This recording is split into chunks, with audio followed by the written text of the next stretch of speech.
Val Verde it's been a home for us. It's such a beautiful place to raise family. We've been happy in this place. Never been so happy in California. Oh, y pues tú conoces todos los cerros y jugando con los morenitos en el río. We used to live across from the park, so there's the wash that's in between the park and our house. Mm-hmm. So they would sometimes see me running. For me, growing up in this community, we were able to run the hills and go to the park with no worries because everybody knew who we belonged to. We all look out for each other. Calm and just peaceful. Lots of mountains, farmland, horses and chickens. This baby was born July 4th. So we named him Louis Armstrong because Louis Armstrong was also born July 4th. When we first got this property, we had no animals. And then at school, one of the teachers says, hey, can you come and take these 6 chickens off my hands? They were a blast. The chickens are unique, they have personalities. But over the last 2 years, tumors and cancers and breathing problems, they started dying. It's scary out here because if the animals are dying, then we're being affected too. Unfortunately, the reason I know the community and a lot of our newer neighbors are getting to know each other is because people are having to deal with the landfill issues and attending a lot of community meetings related to the harm that's being caused by the landfill. Hey everybody, welcome to the landfill task group. I only just learned last week that they're starting to drill in the landfill. They said it was gonna be today. The landfill is specifically saying the odors are gonna get worse. What does the odors mean to us as a community? Gases. Poisonous gases. Is there any way they can clean this up? Larry Israel said the best case scenario he's ever seen for his research for similar, because none of them are exactly this. Similar was 2 years. It's very common, it's 10. Top story tonight, after thousands of complaints for more than a year, the EPA now issuing a violation to the owners and operators of the Chiquita Canyon Landfill in Castaic. Growing up, the reason with the landfill was it really wasn't a bother because there was no odors, no anything. When we bought this house 15 years ago, we didn't even know about the landfill. Everything, the surrounding mountains, green mountains in the area are really nice. You can't tell there's such danger right behind those hills. When I first began to notice the landfill, it was approximately 7 years ago. And just going to work in the mornings, I could smell something. And I didn't know, exactly what it was. I just knew that I smelled something kind of foul. And then slowly but surely, a couple of years have passed by, and now I could smell it going into Val Verde. It was probably about 3 years ago that I started to smell it at my home. It's kind of nasty. It's very nasty to mention how the smell it is because it's a mixing of chemicals and toilet waste. We only knew about the landfill when we were in closing with escrow. And we had already signed all the papers. And then she said, oh, by the way, there's a landfill. And we went, what? At that moment, we said, well, we would like out of the deal. And she opened her drawer. She pulled out first the newspaper article. Oh, it's a contract. They're closing. It's guaranteed. And for so many of these people, they were told this landfill is going to close. It's not a big deal. Yes, you might have to put up with it for a number of years. Maybe there'll be some bad smells. But they never contemplated being in the situation that they're in now, where they're in serious risk for their health. When I first heard about the expansion, like myself, the community, everybody was very upset. We didn't want this because they had agreed that they were going to shut down. When I moved in, you couldn't see it when you drove in. When you drive in now, you can see the landfill. You can see the landfill, and you can see the covering where they're trying to stop the stench and the gases. That's when the community started to get together, and we all started sharing stories about our experiences with the odors, noticing that a lot of people in the community were getting sick. Every state of the nation, every state has at least one landfill. There's 2,600 active and closed landfills in the country, and they are one of the biggest contributors of methane. Methane itself is not harmful to human health, although at very high levels it is explosive. But it's also a carrier gas. So what can go along for the ride are very toxic pollutants like volatile organic chemicals, benzene, vinyl chloride, and those have known health impacts.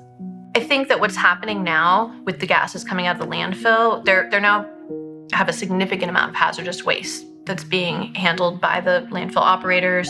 It's being treated there. We can see from monitors in the community that there are more gases. And then this here is our purple air monitor, 4 feet above the ground, like they require. And I think we got 12 of them, and we put them on people's houses. They can actually look at a map over like a couple months and see how many times it was too dangerous, over how long. My meter registers 1,500 sometimes. So I'm above the 1,000 a lot, which is, they say above 500, you should be shutting your doors, running air filters, don't go outside, it's dangerous. And I'm over 1,000 most of the time. I think about 6.5 years ago, maybe 7, I walk outside. The moment I walk out, the stench is the worst I've ever smelled. And it hit me and my heart just stayed there. So I finally drove to Kaiser. They gave me 2 shots to stop the heart. Just to stop it, neither one took. But the nurse made a comment. She said, wow, this is all we're getting today. And it was packed. That affected me. I was like, wow, this is all they're getting. And then for whatever reason, the heart finally went under control. I think it's that I had enough hours away. Later on, at our public meeting, someone in town comes up, his name is Jason, goes, were you in the hospital? Yeah, he goes, I was 2 beds from you. I could hear you. I was in there because my heart was racing. We were in for the same exact thing. So we conducted 2 health surveys. Headaches in both surveys are over 80%. Headaches. You get these vision headaches where you can't see. Nausea is really high. Nausea, headaches. Nauseous. Difficulty breathing. Nightly coughs and wheezing, issues with asthma. I'm on 2 inhalers every day and a nightly pill. Brain fog at 48%. I had really bad anxiety, feeling paranoid. Depression. Depression, insomnia. I would break out in rashes, and they couldn't figure out what the rashes were. And the itching. People are itching in town constantly, and all these are related. And certainly in this year, we're hearing more people reporting the same symptoms, but also people are saying that their symptoms are getting worse. Well, yeah, this obviously wasn't my life 15 years ago. It's been getting to this point 5 years already, all this medication. If nothing has been done at the landfill, this is gonna have to be like this, and it's probably gonna get worse. This is my life. This is twice a day, all these medications for the rest of my life. And sometimes they can't get under control and they can't give me more medications because this is the max. That's gonna be forever. The symptoms are all very similar. We did a meeting recently with community members, meeting with the EPA, and we were able to meet with not just community members here being affected by the Chiquita Canyon Landfill, but also landfills across the country. The people that are in Louisiana, the people that are in Oregon that have to deal with the landfills there, they could be describing being right next to our landfill. It's extremely similar, the symptoms that people quickly have. And I mean, these are common symptoms for air quality problems like this and the exposures to the chemicals that we're being exposed to. Frankly, the regulations that are on the books, the minimum requirements that some larger landfills have to follow are simply weak. They're outdated. It's very clear that a number of landfills are trying to incorporate the latest practices, install gas collection systems earlier, put on better cover, but unfortunately, it's like extra credit.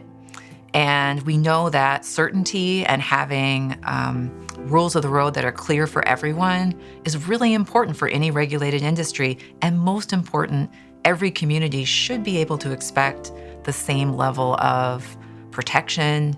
It shouldn't be voluntary to control for harmful emissions. It's a serious concern that residents have that this has been allowed by LA County to continue, especially when we know how harmful the impacts are and we know they're well aware that residents are suffering. The real issue is that there are many parts of the conditional use permit that say the landfill cannot operate under these conditions and that the county can shut them down. However, the county is refusing to do so. They know there's an issue. They know that there's an issue. There are multiple complaints. You don't just get complaints and not recognize that there's a problem. So one of the big selling points of the house when we first moved here was there was an extra quarter acre. This is the extra quarter acre that was thrown in with the house. We don't come here at all. We don't come up here at all. In fact, we even have it so we don't even see it from our window because it's so depressing. So we've actually blocked it completely off. You know, that's a good question. Well, how come I'm not leaving? That's a very good question. You got to sell the house.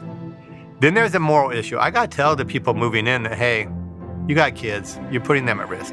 Look at my trees. Which red thing is that? Those are nectarines. No way. I have 3 nectarine trees. Liz, by this time, every year, we've picked them already. Right. But now, we can't go out. We put our whole life savings into this home thinking that this was gonna be our forever home. We're gonna retire. My husband's almost at the point for retirement. And we can't afford to get up and leave. We used to have great times out there. Now it's all abandoned, it's all dirty. It's all being there, nasty. We can't go out there anymore. It's a shame. Such a beautiful area, but you can't enjoy it. What we need is not sold. Then we're gonna have to move. We wouldn't want to move. This is being a nice area. It's still a nice area. If it wasn't for the landfill, still a nice area.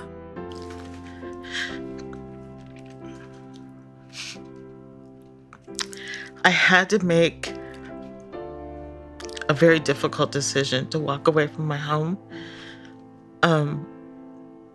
so that my health could improve. I could do something to improve my health. And the fortunate thing about it is my health is improving. I never planned to have to leave my home. And so I literally really had nowhere to go but here to my son's house. And as you can see, the space is limited. But I choose this over not being healthy. We're hoping that at the end, local authorities and environmental agencies do something to stop it. Unfortunately, Chiquita Canyon is just one of many examples of how the system is broken. It's not delivering results for communities to keep people safe. There are actually common sense solutions that a number of states have already implemented. We're just not seeing it in every community. The EPA, their regulations aren't enough to protect us. We need more protection. My plan for retirement was to live in my home. I've been retired now for 3 years, and I don't live in my home.